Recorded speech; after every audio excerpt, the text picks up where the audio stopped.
About the amblyopia. तो amblyopia visual optics का topic है और यूनिट 3 में है ये।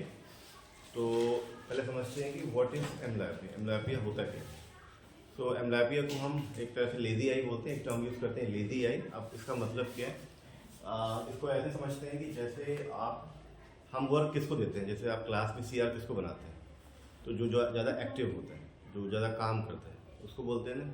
या घर में भी आपकी मदर या पेरेंट्स किसको बोलते हैं संभालने के लिए, 2 ब्रदर है सपोज करो, तो किसको बोलते हैं जाने के लिए, जो एक्टिव होता है थोड़ा सा, जो बात को कैच करता है, तो वो जाके जल्दी से ले आता है। तो उसी तरह से हमारी आईज़ जो है फंक्शनिंग, जो फंक्शन होता है हमारी आईज़ का, उसी तरह से वो वर्क करती है। एम्ब्लायोपिया आईज़ की प्रॉब्लम नहीं है, पहले समझ लेते हैं, ये हमारी ब्रेन की प्रॉब्लम है। ब्रेन जो है वो रिस्पॉन्ड करता है आईज़ को। जब हम चेक करते हैं आईज़ में तो ऐसी कोई प्रॉब्लम या पैथोलॉजी डिसऑर्डर्स नहीं मिलते, बट ये जो प्रॉब्लम है वो ब्रेन की है। और इसकी अगर हम डेफिनेशन की बात करें तो किसी भी तरह से के करेक्शन से, किसी तरह के ऐड से, चाहे वो आप ग्लासेस दे दीजिए, कॉन्टैक्ट लेंस दे दीजिए या कोई डिवाइस दे दीजिए, किसी तरह के ऐड से हम इसको करेक्ट नहीं कर सकते। और नॉर्मली 2 लाइन का डिफरेंस हमारी आईज में होता है तो हम इसको एम्ब्लायोपिया बोलते हैं। एंड 2 लाइन का मतलब ये हो गया, सपोज करिए किसी पेशेंट की आईज में एक आई की विजन 6/6 है और दूसरे की 6/9 है और 6/9 से ज़्यादा इंप्रूव नहीं हो रही, तो वो एम्ब्लायोपिया नहीं हुआ। एटलीस्ट 2 लाइन का डिफरेंस उसकी आँख में होना चाहिए। मतलब हम जो विजन रिकॉर्ड करते हैं 2 लाइन का डिफरेंस होना चाहिए। जैसे एक आई में 6/6 विजन है तो दूसरी आई में 6/12 विजन हो, तो ही वो एम्ब्लायोपिया बोला जाएगा, एम्ब्लायोपिया कहा जाएगा। ठीक है। एम्ब्लायोपिया को कि हम टाइप की बात करें तो इसको हम 6 तरह के में डिवाइड किए गए टाइप में। पहला आता है रिफ्रैक्टिव एम्ब्लायोपिया, दूसरा है स्ट्रैबिस्मस या स्ट्रैबिक एम्ब्लायोपिया, तीसरा आपका है डेरिवेटिव एम्ब्लायोपिया, चौथा आपका है मेरीडोनल, पांचवा है टॉक्सिक, एंड छठा है ऑक्लूजन। तो फर्स्ट जैसे नाम से ही लग रहा है रिफ्रैक्टिव एम्ब्लायोपिया।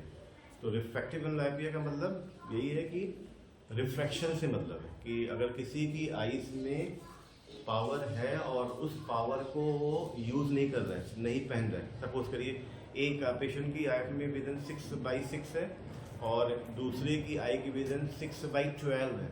तो अगर पेशेंट बाइनोकुलरली देखेगा, अगर ऐसा पेशेंट कोई है और वो दोनों आँख से देख रहा है, तो उसको अपनी आईज में डिफरेंस पता नहीं चलेगा कि किस आँख में प्रॉब्लम है। क्यों? क्योंकि वो बाइनोकुलरली देख रहा है। अगर यही पेशेंट जब आई को क्लोज करेगा तो उसको ये पता चलेगा कि हाँ इस आँख में हमें कम दिख रहा है।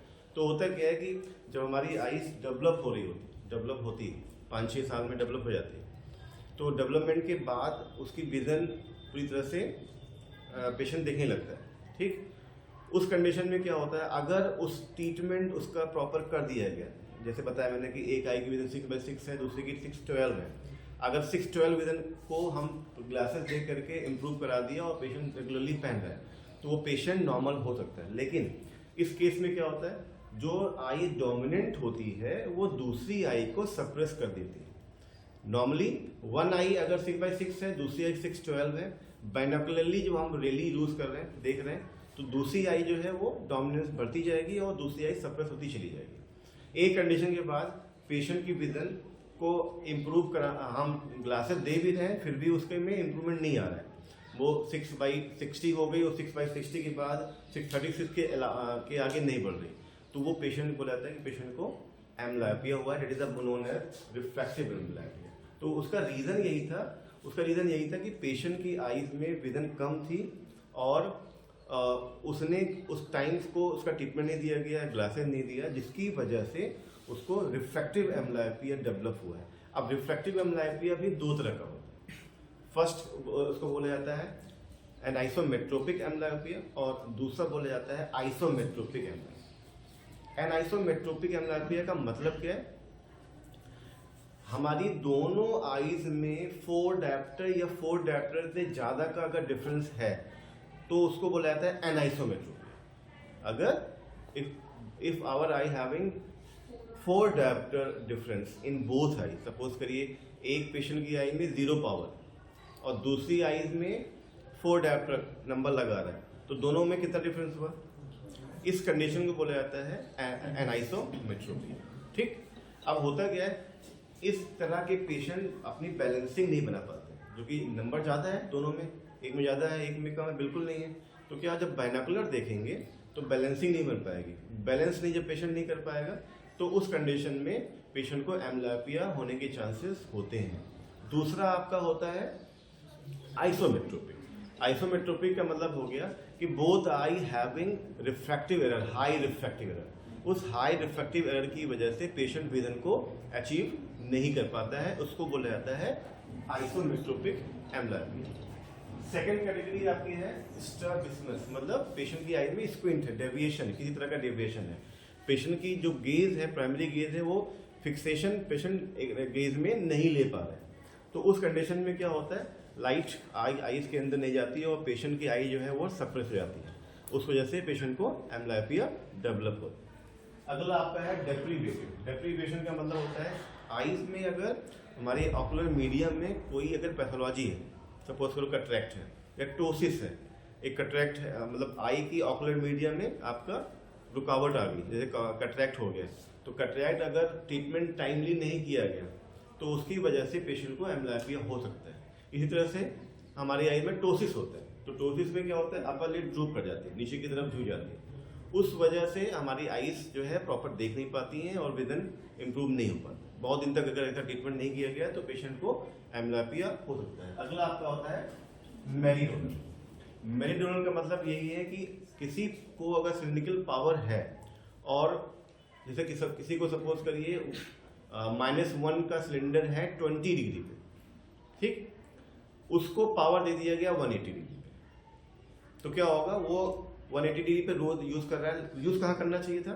20 डिग्री पे, और यूज कहाँ कर रहा है? 180। इससे क्या होगा, उससे वो हैबिचुअल हो जाएगा, और जो उसको विजन -120 पे मिलनी चाहिए थी, वो उसको विजन नहीं मिल पा रही। इसकी वजह से पेशेंट की आई जो है सप्रेस हो जाती है और पेशेंट की आई में मेरीडोनल एम्ब्लायोपिया डेवलप होती है। उसके बाद आपका toxic amblyopia. Toxic amblyopia related to the toxicity. अगर आईज में सपोज कोई अगर बहुत ज़्यादा अल्कोहल या टैबाको यूज़ कर रहा है या कोई ड्रग है जो कॉन्ट्राइंडिकेटेड है उसके लिए, तो वो कॉज अगर आईज में बनता है, मतलब विजन कम होती है और इम्प्रूव नहीं हो पा रही है, आपने एग्जामिनेशन किया और कोई फाइंडिंग नहीं मिल पा रही है कि ना ही रिफ्रैक्टिव है, ना ही आई में कोई स्क्विंट है, ना ही कोई पैथोलॉजी है, ठीक है, तो किसी भी तरह का एम्ब्लायोपिया नहीं है, आपने फाइंडिंग पता करा और पता चला कि इसको कोई दवा यूज़ कर रहा था और उसकी वजह से बहुत लॉन्ग टर्म इफेक्टिव होने की वजह से उसकी आईज में एम्ब्लायोपिया डेवलप हुआ है, तो that is the meaning of the toxic amblyopia. उसके बाद है आपका ऑक्लूजन।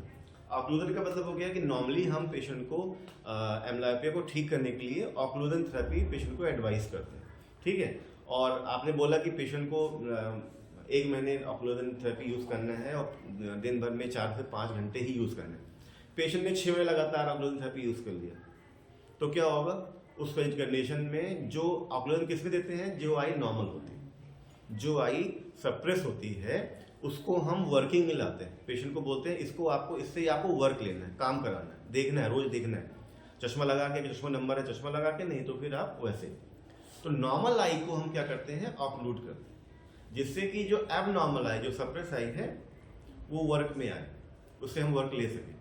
तो होता क्या है कि अगर उसका ड्यूरेशन बढ़ गया, पेशेंट की मदर या फैमिली ने उस ड्यूरेशन को बढ़ा दिया, काफ़ी लॉन्ग टाइम के लिए ऑक्लूजन थेरेपी यूज़ कर लिया, तो उसका रिवर्स इफेक्ट डालता है, मतलब नेगेटिव इफेक्ट डालता है। तो जो नॉर्मल आई होती है कभी कभी वो भी सप्रेस हो जाती है और वो भी एम्ब्लायोपिया बन जाती है, ठीक है।